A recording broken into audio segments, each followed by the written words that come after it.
Welcome back to CreatorCast. I am Danny Black from Where's Danny Black here in Hobart.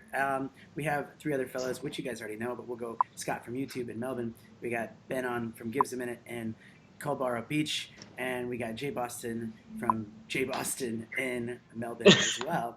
And today we're talking about YouTube collaborations because that's a big part of trying to grow your channel. And I think that actually what's really cool is I'm here right now with another YouTuber.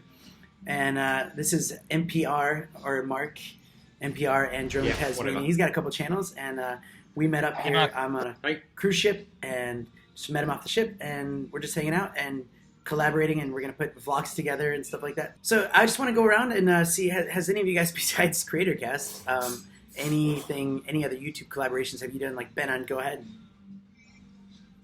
For me, I haven't done any collaborations as such, in the sense of making a video together with someone, but I've certainly met other YouTubers and been on their channel, and they've been on my channel.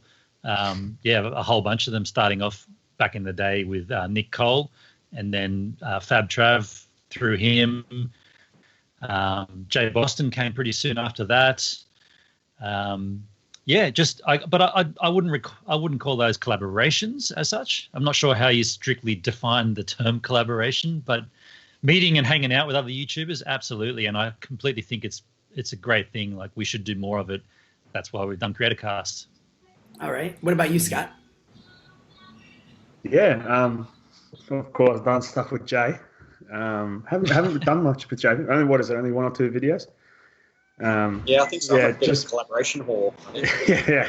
And I film with Panda basically every time. So and of course Floyd and Les, who have been on the channel. But other than that, I've been taking it easy the last couple of weeks leading up to the wedding. So I haven't even picked the camera up for about 3 weeks, so maybe even a month. So definitely something. Once this is over, I'll be jumping back into it. So it's definitely a big part of why I started doing all this stuff, really. Yeah, and Jay, do you find yourself when you ever do collaborations? Like, I've seen you. Actually, I saw you on Ben On's vlogs before I even met you in person, and so I kind of got to know you through that. Do you think that it really benefits your channel, like being on other people's YouTube channels and stuff? Yeah, my first collaboration, similar to Scotty, was with the Fogarty Avenue fellas. It's Les and Floyd. And from there, it was just about, normally when you're videoing, it can be quite silent and quite polarizing, I guess, too. You're out there, you're on your own, you're videoing. It's better to have a bunch of people that are interested in what you're doing around you too, because then you draw off each other, you get more ideas, you get more inspiration. I'll tell you one thing that's quite interesting. We have our CreatorCasties, which is us, and we collaborate all the time off camera. Like, we're always thinking of new things and where we should go. We're talking about YouTube, VidCon, and all that kind of stuff all the time. Especially, you might have seen yesterday, I put up a bunch of leaked images on some new skateboards that might be coming out. That went crazy. And the only way I can do that is because people want to collaborate with you, they share information with you. So I find that that's super useful to spur me on to create more content. Yeah, I know that was a 2 or 3 minute speech, but I think, collaboration is key and my channel. Yeah. All right, I need a drink after that. Hold on. How about you, Mr. Danny Black? Yeah, well, I mean, I collaborate with this guy now, and I collaborate with you guys on CreatorCast, and you know what? I think that when I first met Ben on off camera, it was off the vlog, and it was like in the physical sense. Exactly. Thank you. And in the real After world, we matched on Tinder. He swiped left, I think, didn't he? Yeah. No, I super liked that guy. Yeah. It was awesome. Like, I mean, we just met up and we I never even met him in real life. And me and my wife now, we stayed at his place, and it's just like, that's so funny to think that, you just meet somebody off of YouTube, and especially like him. It was funny. We met up last night, and when I saw him, I'm like, it's so weird because I've watched his videos. He does a lot of good, he does 7 vlogs in 7 days. Why don't you talk about your channel for a second? So my channel is I basically do daily vlogging in a different sort of format where I do 7 minutes in 7 days. So I do 6 days of vlogging. Monday 60 seconds, Tuesday 60 seconds, and so my week is no more than 7 minutes. I only vlog Monday to Saturday, and my Sunday edition. You know what's funny 60. about that? Yep.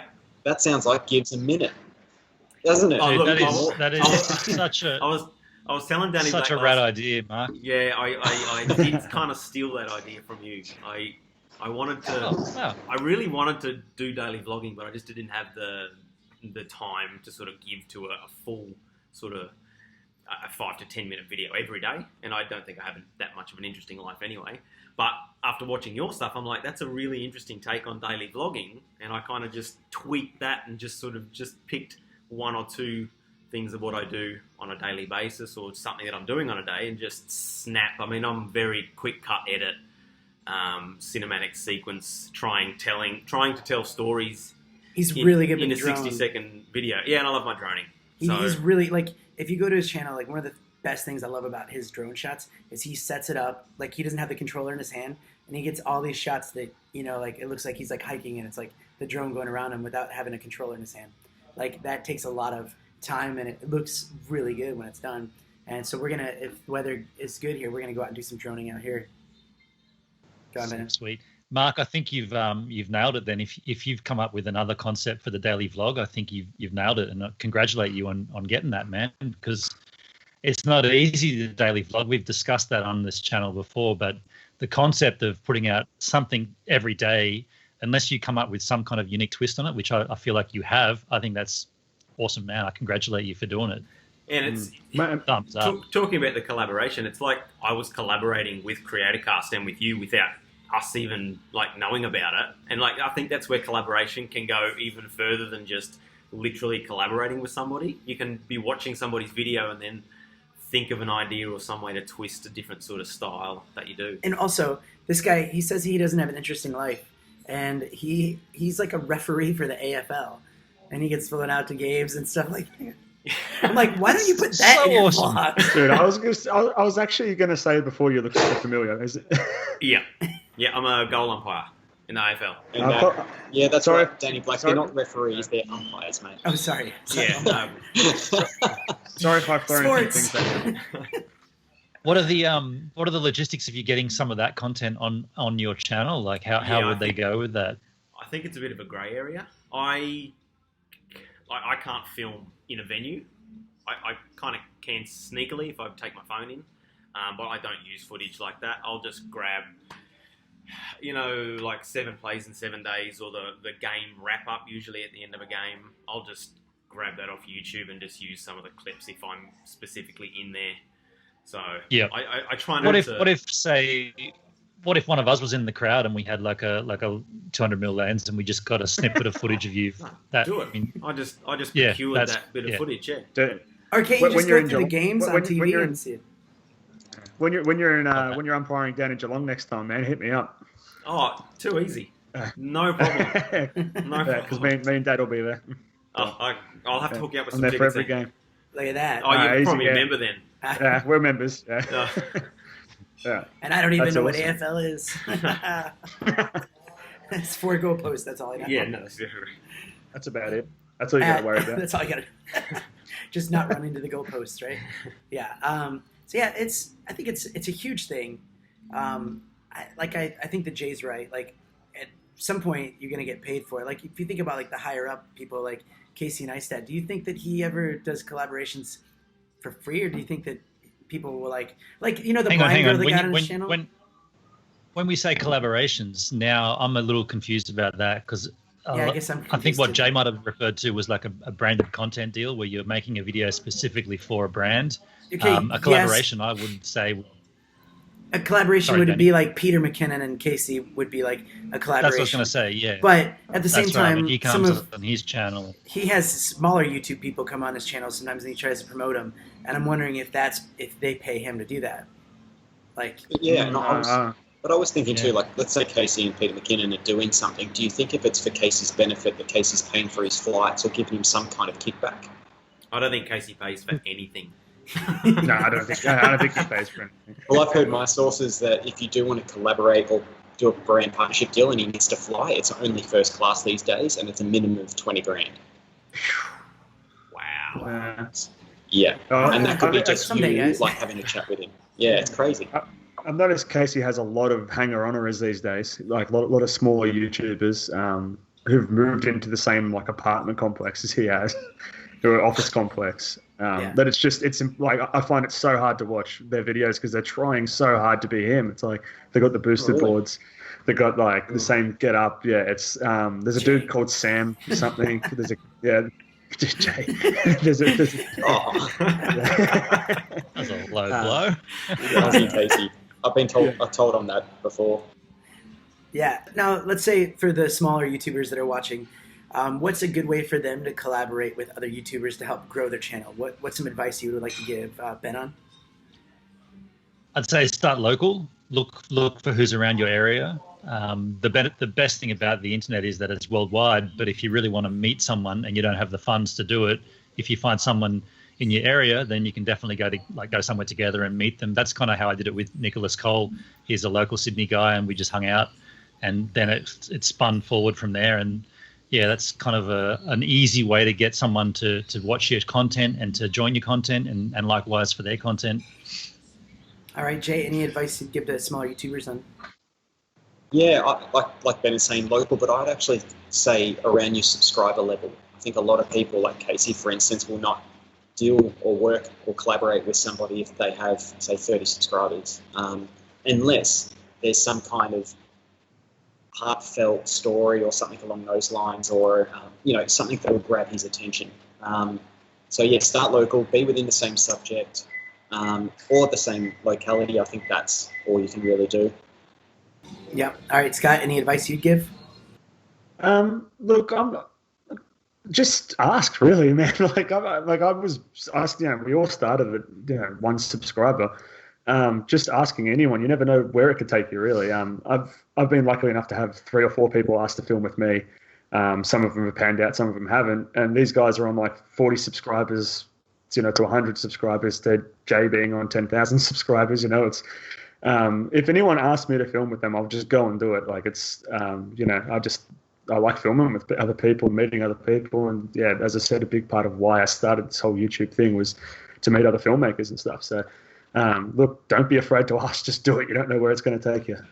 Yeah, and just have fun with it too. Like don't try to make it something bigger than it is. Just like for us, we just have fun. We just put this together, just saying like let's just have a chat every now and then. And I get emails sometimes from companies that are like media companies that want to help grow the channel and stuff like that. And actually, I wanted to talk a little bit about it because I know, Ben, you've done something like that, and you said it was a terrible idea.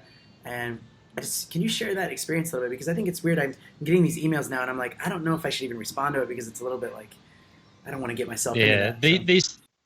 These things they're called MCNs, which stands for multi-channel network. And what they are is they're a company or a conglomerate of companies that say, we want to own your channel for a period of time, and we're going to promote your channel. We're going to try to get your channel out, and we're going to give you more opportunities than you would have without our company helping you. And for a percentage of your income, they'll do that. Now, my experience was pretty poor with the one that I was in. So I got hit up by a company called Broadband TV, Broadband Television from Canada. And it struck me as strange because I was on my way to Canada not long after, and these guys from Canada hit me up, and I was like, this is a coincidence. So I figured I could go and meet them and put a legit face, name to a face, and have a great conversation about it. And then my channel would grow. Turns out all they do is they prey on smaller channels and they get them in the bulk, and I managed to negotiate a better deal. So they wanted 60-40 split, and I managed to negotiate 70-30. And even that to me was pretty lousy, because why would they take 30% of my income unless they're going to do 30% of the work, which they definitely did not. In fact, they did 0% of any work. My channel had no growth from them whatsoever. And the moment my year was up, I was out of there.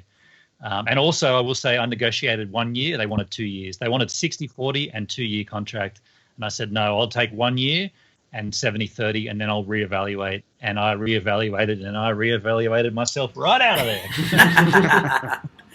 My advice is do not join up to an MCN, no matter how small you are, no matter what they promise, no matter how big you are.